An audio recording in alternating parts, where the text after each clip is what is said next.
Hello, friends, and welcome back to Stories About Entitled People. But before we begin, don't forget to subscribe to our channel if you're new here and turn on notifications so you don't miss a new video every single day. Here we go. Accused of stealing, a tale of sweet revenge.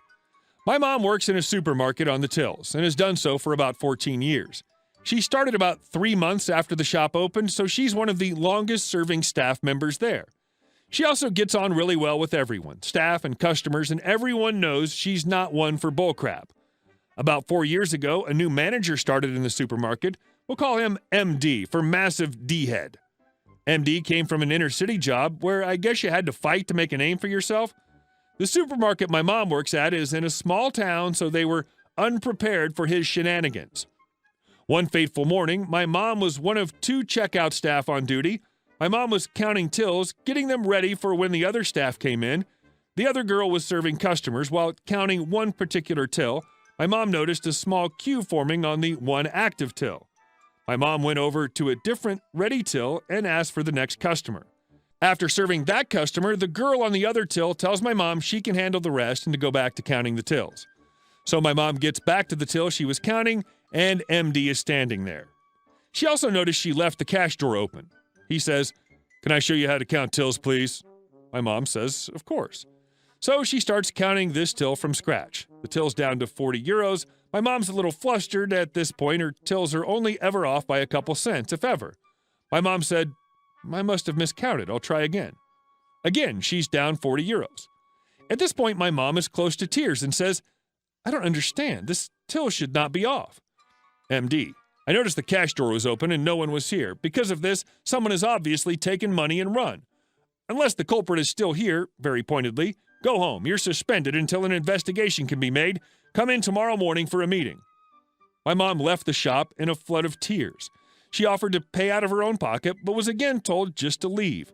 That night, a friend of my mom's who also worked at the shop as a supervisor called and said, "Hey, I have something to tell you about what happened today, but you need to swear you'll keep it under your hat. We were told not to contact you about anything or we'd be suspended." MD took the money out of the till. "He's doing this to make an example of you." My mom thanked her for calling, and at least she knew what the score was for the meeting the next day. During the meeting, MD berates my mom relentlessly about stealing and basically makes a show of her. In the end, he told her that it was him who took the money from the till and that it was a lesson. He also told her she was suspended for a week. This was on a Friday, and that night my parents went out for a drink to try to take my mom's mind off what happened. While out, a friend of my parents, a lawyer, noticed my mom was not herself and asked what was wrong. She said it was nothing and then said, "James, can I get your opinion on something from a legal point of view, please?" "Of course," he says. "What happened?" Well, my mom told him the tale, and he said, "Wow, you can nail him and the whole shop to the wall for what he did to you." "I don't want money. I just want an apology." James then told my mom that he'd call over to the house the following day with his laptop and he'd write up a legal letter that she could give him to the shop. The letter was written up the following day, and on Monday morning, my mom walked into the shop, asked for the head supervisor, and said, "Please make sure head of chain gets this," and walked back out. That night, the head of the chain phoned my mom and started falling over himself with apologies about what had happened. He also said the suspension was lifted. My mom cut him off and said, "I'm not interested in suing. All I want is for MD to apologize to me." The head says, "Of course, of course." The following day, my mom received a letter of apology signed from MD, and my mom called up the head again. "Maybe I didn't make myself clear. I want a face-to-face apology. I will not accept a letter that, frankly, anyone could have written. I want him to apologize to me. I want him to look me in the eye when he does it."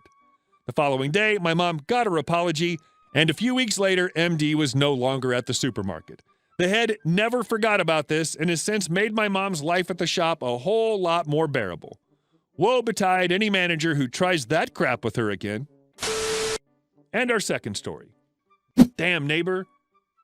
So, for a bit of context, my mom and dad own a plant nursery. From what I was told, our annoying neighbor was a retired lawyer with too much time on his hands. He lived just down the hill from us and owned a dam as well. So, let's get into this. It's long. So this happened back a few years ago when I was in year 11 of my high school, about mid-autumn. Keep in mind this is Australia, so it's bloody dry. We get a formal complaint from our annoying neighbor which isn't a big shock because at this stage we were getting formal complaints from him every 2 weeks or so. Anything from too much noise to too little noise, our dog, our hill eroding, anything this guy could think of. It came in his usual lawyer-styled letters. Anyway, this guy had written us a letter claiming we had infected his water with blue-green algae, and we would have to pay all damages to his property, including vet bills for his horses. Now, my mom and dad were furious with this guy, for when we were having our dam built, the guy kept complaining about how the runoff from our pots would change the nutrient level of his water, so my dad built this and went all out. He had a natural filtration system with 2 smaller dams that all the water would go through first. Filled with natural water-filtered plants, reeds, and other plants, it would then go through a chlorinator and finally a pumped filter. Every month, my dad would backwash mains into the dam to keep the dam the right pH and pump the water constantly to keep it aerated. So my parents replied a flat no. So our neighbor makes his biggest mistake and calls Melbourne Water to look at our dam and to test the water. And guess who had to pay for the water testing fee? So Melbourne Water guy gets there and gets mad. His coworker had called in sick and he was going to have to collect water samples from all water inflows and overflows and the dam itself by himself and do salinity tests, pH tests, and send samples back to the lab for further testing. I thought it was interesting, for I was doing chemistry at the time, so I went out to talk to him about it. He looks at our setup and, to say the least, was pretty impressed. He asked why it was getting reviewed, and I say, well, due to how dry it is and how water isn't overflowing from our dam to his, and 2, why it's the neighbor getting reviewed due to his is the one with blue-green algae. He soon gets explained all the crap our neighbor gives us and expresses his sympathy. When he's about to finish up, he suddenly asks about the fence line that goes through the annoying neighbor's dam, and I tell him about how a few years back the neighbor had told us to reinstall our connecting fence in order to keep our dog in, and how Dad had to pay for it all. Dad was pissed and decided to review over our property border and didn't give up a centimeter of land to this guy, even if it went through to his dam. Now, Melbourne Water guy smiles and says, well, I'll have to get a sample of that as well, won't I, since it's your water. After he talks to my parents about our options, he then says that the review will be scheduled soon about the water contamination. By the way, I was not present for the meeting. Mom and Dad relayed the whole thing to me. Anyway, going on. About a month later, the council has us sit down for a meeting with the annoying neighbor there, and all he knew was it was about the contamination of water, and he's looking very smug. Then it starts. Melbourne Water guy goes on to state that the contamination did not come from our dam and likely came from annoying neighbor's horse poo running into his dam.